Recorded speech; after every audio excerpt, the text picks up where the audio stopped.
시작하겠습니다. 오늘 이야기는 자귀에 대한 이야기예요. 자귀. 자귀라는 말은 중국 사람들은 행이라고 번역했고요. 그리고 그 원래 세종께서 쓰신 인도 말은 상카라예요. 상카라. 중국 사람들이 행 이렇게 번역했고 우리는 자귀라고 번역하려고 그래요. 자귀 또는 자귀 행위 또는 자귀 된 것. 행하면 행은 자귀 행위다 또는 행은 자기 된 것을 가리키는 용어다. 이렇게 먼저 기억을 해요. 우리는 지금 용어 몇 가지를 익히고 있는데 첫째, 인식, 둘째, 변화, 셋째, 경험, 넷째, 오늘 할 거, 자귀입니다. 자귀, 행, 상카라. 이 말 오늘 잘 이해해야 됩니다. 먼저 지금까지 공부한 걸 한번 간단하게 문장으로 한번 정리해 볼게요. 인식한다는 것은 변화한다는 것입니다. 인식한다, 이 말은 변화한다 이 말이에요. 이게 첫 번째 공부였어요. 두 번째 공부는 변화한다는 것은 변화한다. 이건 무슨 의미냐? 경험한다 이런 말입니다. 모든 사람들은 인식해서 변화를 파악하고 그 변화를 경험하기 위해서 사는 거예요. 변화한다는 것은 경험한다는 거예요. 오늘 공부는 뭐냐면 그 경험한다는 것은 무슨 의미냐? 자귀한다는 의미예요. 나 무엇을 경험해? 내가 무엇을 경험했어? 내가 무엇을 경험하고 싶어? 이렇게 말하는 것은 다 내가 자귀하고 싶어 이런 말이에요. 내가 자귀하고 있어 이런 말이죠. 여러분의 그 업은 여러분 안이비설시로 인식한 것을 그 변화를 그 경험을 저장한 거예요. 그러면 한번 한 인간 한 개인의 저장된 것은 어떻게 그러면 활동을 하냐? 그 저장되면서 여러분의 물리적인 기능을 물리적인 그 회로를 지배해요. 하나의 경험이 기억을 통해서 저장되면 그러면 그것을 써먹으려고 언제든지 불러오기가 가능한 상태로 이 시스템을 바꿔가요. 말을 하자면 여러분은 그냥 물렁물렁한 유동적인 구조로 돼 있어요. 물렁물렁한 유동적인 구조로. 그래서 매일매일 변화를 경험하면서 자기가 그 변화 속에서 어떻게 살아야 하는가 하는 조직을 계속 만들고 있어요. 이게 자귀입니다. 경험은 자귀입니다. 인식은 변화이고 변화는 경험이고 경험은 자귀입니다. 그러니까 인식과 그 자귀라는 말을 이렇게 연결시켜 보면 결국 인식한다는 그 기능, 그 행위, 그 작용, 활동은 어떤 활동이냐면 그냥 자귀하는 활동이에요. 그러니까 여러분이 이 세상을 살면서 마음껏 자귀하기 위해서 만들어진 거예요. 여러분의 안이비설시인은. 여러분은 살아남기 위해서 오늘 또 여러분의 몸과 마음을 자귀합니다. 그게 생존에 필요 없는 것이라면 절대 자귀하지 않아요. 뭔가 자기 판단에 의해서 필요하니까 자귀하는 거예요. 경험이 자귀이다. 자, 이 공부를 한번 시작해 보겠습니다. 먼저 한번 경험에 대해서 한번 살펴볼게요. 내가 무엇을 경험했다. 과거에, 현재에, 그리고 내가 무엇을 경험하고 싶다. 이런 말을 쓰잖아요. 왜 여행을 갑니까? 여기에서는 만날 수 없는 어떤 새로운 경험이 거기에는 있을 것이다 라고 생각해서 경험을 생산하려고 가는 거예요. 그런데 여러분이 머릿속에 이런 생각이 있단 말이에요. 경험이 어떤 운명적인 일처럼 생각을 해요. 경험은 운명적인 일이 아니에요. 여러분이 자기하는 일이에요. 만약에 실체론에서 경험을 설명한다면 운명적인 것으로 설명할까요? 생산적인 것으로 설명할까요? 운명적인 것으로 설명하겠죠. 왜? 거기는 선형 인과율을 사용하니까. 원인이라는 놈이 결정돼 가지고 이 원인이 항상 결과를 지배를 해요. 그래서 여기서 우리는 결론 하나를 얻을 수 있어요. 일반적인 사람이라면 경험이 결과를 만들어내는 쪽으로 작용된다는 것을. 모든 인간의 경험은 결과를 생산하려고 하는 정신적 행위예요. 경험이 생산적이기 때문에 개인은 자기 경험을 위해서 어떤 것을 생산해 낼 것인가 결정을 하고 선택을 해야 돼요. 그게 그 자유가 누구에게 있어요? 여러분에게 있어요. 얼마간 사람들은 경험이 운명적이라는 것을 받아들이고 있는 거예요. 왜 이렇게 경험을 운명적으로 생각하냐면 이 변화 속에서 인간이 맞이하는 경험은 혹독하거든요. 엄청 혹독합니다. 이 세상이 변화하지 않는다면 경험은 의미가 없어요. 변화한다는 것이 경험하는 것이고 그 변화를 경험하는 것이 한 인간의 일생이에요. 이해가 됐죠? 그런데 오늘 딱 이 시간에 정신 차리고 살펴보니까 그 경험이라는 것이 자기라는 거야. 실체론이 우리에게 운명적인 경험을 설명하고 있을 때 꼼짝 마라 이 녀석들아, 너희들의 운명은 결정돼 있어. 발버둥 치지 마. 생로병사 눈 뜨고 겪다가 조용히 숨을 거두어. 그러면 천국이, 천당이 기다리고 있을 거야. 거기 가자. 이거예요. 이런 이야기를 전 시간에 뭐라고 했냐면 실체론이 만든 잔혹동화의 세계라고 그랬죠. 원인과 결과를 연결해서 경험이 만들어집니다. 원인과 결과를 연결해서 경험이 만들어지죠. 어떤 것을 원인으로 삼고 어떤 것을 결과로 삼을까라는 것은 주관적인 선택이고 판단이에요. 원인과 결과가 연결되고 결합돼서 인간의 모든 경험이 생산되고 산출되고 나타난다는 것은 객관적인 사실이에요. 저런 행위가 연결되는 그 질서는 객관적이라고요. 그런데 자기가 그 객관적인 질서를 통해서 어떤 경험을 생산해 낼 것인가 하는 문제는 자기 주관적인 문제예요. 이렇게 경험의 내용이 주관적이기 때문에 경험을 자기라고 하는 거예요. 경험이 자기이기 때문에 어떤 사람에게 도움이 되는 그 제안이나 충고라는 것은 그가 행복한 경험을 자기할 수 있는 쪽으로 안내를 해줘야 돼요. 그렇죠? 원인과 결과가 결합해서 경험이 만들어져요. 근데 원인과 결과를 결합하는 그 방식은 모든 사람이 다 똑같아요. 그래서 객관적이라고 하는 거예요.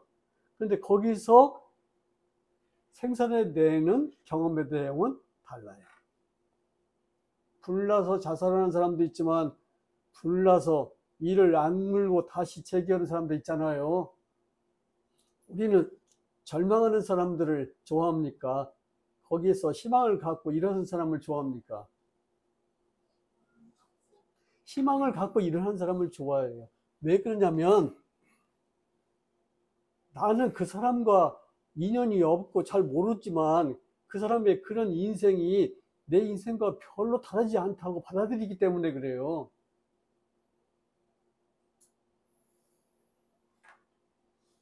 경험은 자기된 것입니다. 그렇기 때문에 사람은 자기가 얻을 수 있는 경험의 내용을 어떻게 자기 위해 낼 것인가가 그의 인생이에요.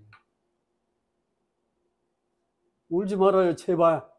한번 경험이 자기 돼서 생산되면 그 경험은 그 사람의 음식입니다.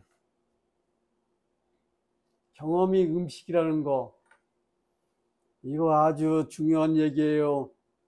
세조는 이 경험을 음식이라고 설명했어요.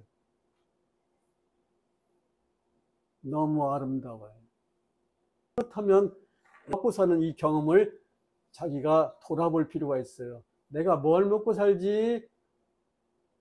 라고 돌아보면 내가 지금 무슨 경험을 원하고 있지? 내가 지금 무슨 경험을 처리하고 있지?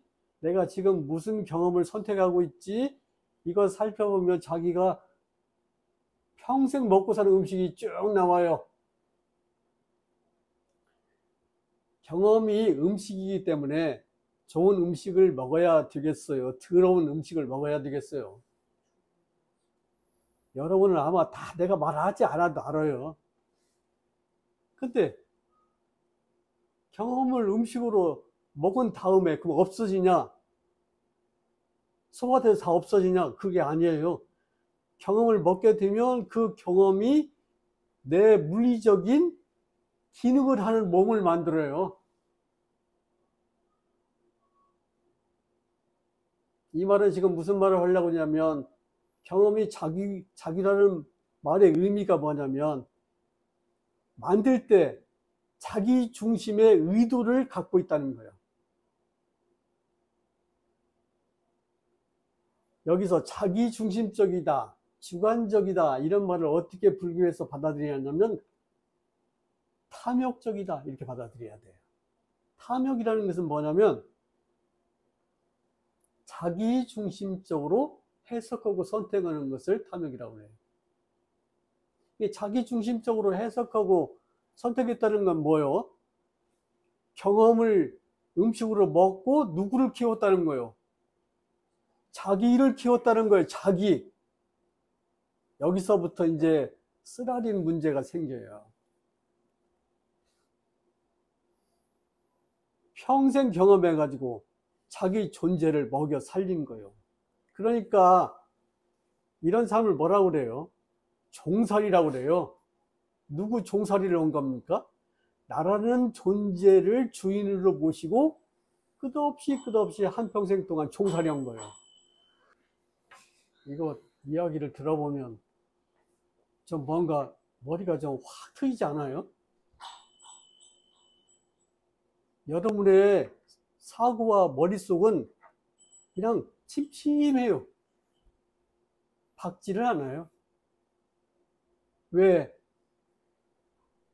아는 것이 제한되어 있어요. 누가 알려주지도 않아. 여러분에게 이렇게 밝은 것을 알려주면 바로 여러분은 이 밝은 것이 아닌 말을 하는 사람들을 싫어하거든. 경험은 자기하는 거예요. 자기한다는 것은 자기 중심적으로 뭘 만들어낸다는 거예요. 때문에 경험이라는 것은 전부 무엇과 결합되어 있냐면 자기 탐욕과 결합되어 있어요. 여러분이 어떤 경험을 좋아하고 어떤 경험을 싫어하잖아요. 그것은 다 무슨 반응이냐면 주관적인 반응이죠. 바로 자기 탐욕에 맞으면 좋아하고 자기 탐욕에 안 맞으면 화를 내죠. 그리고 화를 낸 다음에는 어떻게 해요? 뭘 집어던지고 코를 안 불라오고 어리석은 짓을 하죠. 이게 탐진치가 생기는 거예요. 이 경험 속에는 항상 여러분의 그 모습이 아로새겨져 있어요. 여러분이 얼마나 탐욕적인가, 여러분이 얼마나 분노를 많이 갖고 있는가, 여러분이 얼마나 어리석음을 많이 갖고 있는가가 경험 속에 아로새겨져 가지고 입으로 들어가요. 또 눈으로 들어가죠. 또 귀로 들어가죠. 안입이 설시는 식사하는 기관입니다. 어리석게 입으로만 먹어대는 것을 음식이라고 생각하지 말아요. 여러분이 경험을 원할 때 여러분은 음식을 원하는 거예요. 음식을 원하는 거예요. 입으로 들어가는 음식만 음식이 아니에요. 자기 중심적으로 해서 그 경험을 자기 소유로 만들죠. 그리고 그 경험을 모두 먹어 치워버려요. 근데 이게 좋은 경험만 먹으면 좋겠는데 잘못된 경험도 여러분은 먹을 수밖에 없어요. 왜? 여러분의 식사법이 그래요. 여러분이 아무리 민초내지만 이미 먹었어요. 그 이상한 식사법이죠. 여기서 이제 경험을 설명할 때 가장 큰 문제가 뭐냐면 뭐 때문에 그렇게 생산해낸 경험을 자기라고는 존재에 갖다 바치냐고요. 나는 이렇게 경험했어. 끝. 나는 저렇게 경험했어. 끝. 그러니까 결국 경험이 존재의 사건으로 표현하는 거예요. 그래서 여러분의 경험은 마침내 비참한 최후를 맞이하는데 그게 뭐냐면 생로병사예요. 아, 그놈이 죽는데요. 그놈이 병들었대요. 인간의 불행은 경험을 자기가 먹어 치우는 이 습관에 있어요. 결국은 애써서 경험을 생산해 가지고 있지도 않은 자기라고 하는 실체에다 갖다 바치는 거예요. 근데 그 실체가 경험을 하다가 마침내 만나는 것이 뭐예요? 늙고 병들고 죽는 거잖아요. 세조는 이러한 경험에 대한 이런 잘못된 사고방식을 우리에게 알려준 거예요. 그렇게 살면 너희들의 괴로움이 끝이 없다. 너희들은 실천론이 만든 잔혹동화의 세계에서 끝없이 헤맬 것이다. 엄청나게 불행한 일이에요. 그러면 이야기 하나를 이제 하면서 경험이 자기 중심적으로 자기된 것이라는 것을 깊이 이해하기 바랍니다. 이 이야기는 나준익이라는 사람이 한 얘기인데 좀 제가 불교적으로 각색을 좀 해서 말을 할게요. 어느 깊은 산속에 형과 동생 스님이 함께 살고 있었답니다. 형은 아주 영리하고 잘생기고 동생은 애꾸눈에다가 반벙어리에다가 우둔해요. 그랬대요. 그런데 이런 전통이 있었다고 해요. 나그네 스님이 그 절에 하룻밤을 이제 자고 가려고 오면 그 나그네 스님이 재워줄 만한 사람이니까 인터뷰를 하는데 그날 형 스님이 바쁜 일로 외출을 하게 됐대요. 그래서 동생 스님에게 형이 간곡히 당부했답니다. 너는 말도 제대로 못하니까 먼저 말하지 말고 그 나그네 스님을 객승이라고 그래요. 객승이 오거들랑 그냥 입을 꾹 다물고 바라만 봐라. 절대 먼저 말하지 마. 왜냐하면 대개 먼저 말을 해요. 어디에서 오셨습니까? 등등. 형이 간 뒤에 객승이 한 사람 도착했어요. 그래서 형의 말을 귀담아 들은 동생 스님은 차를 내주고 형이 시킨 대로 입을 꾹 닫고 그 객승을 바라보고 있었어요. 그랬더니 객승이 이렇게 생각을 한 거예요. 자기 온 거죠. 대개 주인이 먼저 말을 건 그런 편인데 말하지 않고 저 입을 봐라, 꾹 닫고 있는 저 입이 결의에 차 있지 않냐. 나를 오늘 박살낼 모양이야. 그렇다면 내가 먼저 말을 걸어야지.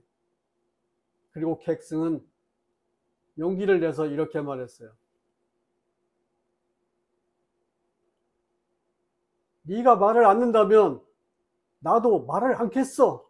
자, 그랬더니 애꾸는 반버거리 동생 스님이 이렇게 했어요.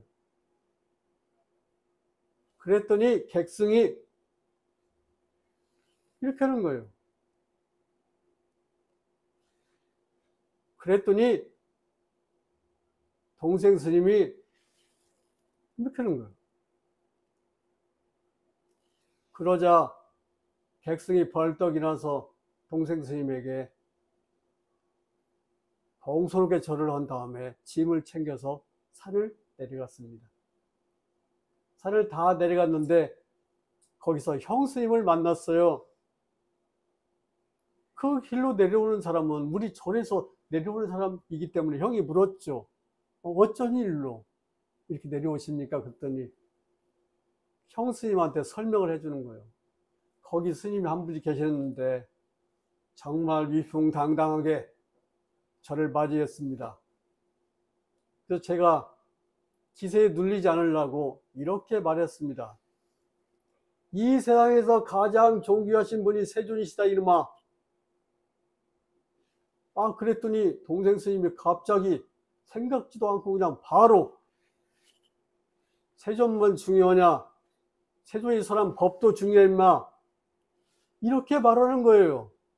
그래서 제가 물러날 수가 없잖아요. 그래서 이렇게 말했죠. 세존도 중요하고 법도 중요하지만 승가도 중요해 이놈아. 불법승 삼보라고 하잖아. 그리고 딱 이렇게 셋을 내보였더니 동생 스님이, 그 스님이 딱 주먹을 내놓는 거예요. 야, 무슨 분별이 이렇게 심하냐? 다 하나지. 이렇게 영명한 스님 처음 봤습니다.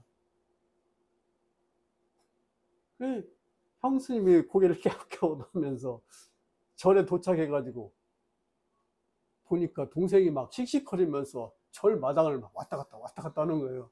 그래서 불러서 물어봤어요. 어쩐 일이냐? 그랬더니 나는 형 말을 잘 지켰어. 말을 않고 나는 침묵하면서 바라보고 있었지. 그랬더니 그놈이 나를 놀리는 거야. 너는 왜 눈이 하나냐? 그러길래 내가 질 수는 없잖아? 그래, 잘났다 이 녀석아. 너는 눈이 두 개구나. 그때 그놈이 계속 놀리는 거야. 너 하나, 내 두 개, 세 개지롱.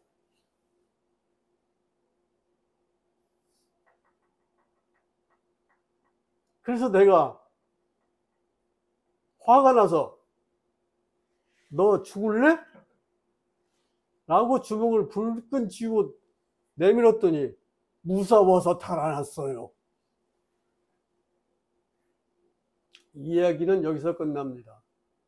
자, 경험이라는 것이 얼마나 자기중심적이고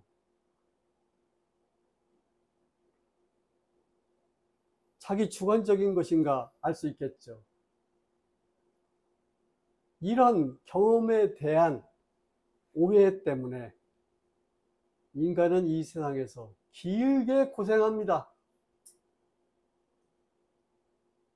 여러분이 날마다 먹어서 이 몸과 마음을 만드는 그 경험들은 지금 몸이 움직일 때, 마음이 움직일 때 쉴 사이 없이 유창하게 발현되고 있어요.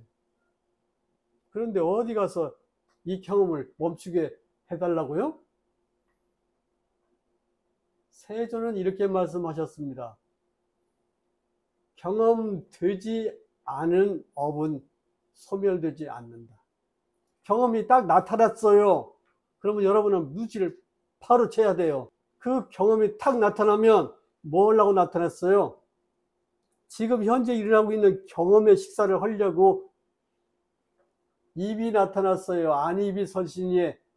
그때 여러분이 정신을 바짝 차리고 잠깐, 이건 먹어서는 안 되는 음식이야. 물러나라. 이렇게 제어를 해야지.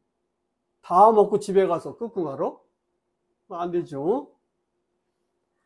결론을 한번 내보겠습니다. 경험은 자기입니다.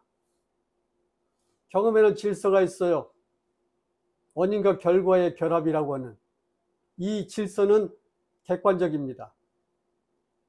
경험이 자기라면 자기에도 질서가 있어요. 이 질서가 자기 질서예요. 객관적인 질서 속에서 주관적인 내용물이 나와요. 그래서 사람들은 객관적인 경험의 질서를 갖고 주관적인 세계의 경험을 살고 있는 거예요. 경험된 것이 이 세상이듯이 자기 된 것이 여러분이 사는 세상이에요. 이 세상은 다른 것이 없어요. 세존은 유명한 말씀을 남기죠. 재행, 무상, 재행, 고. 여러분이 자기한 모든 것은 무상한 것이다. 그런데 집착해서 나라고 하는 그 존재에다 갖다가 매기 살리다가 결국 마주치는 생로병사가 그대들의 운명적인 괴로움이다.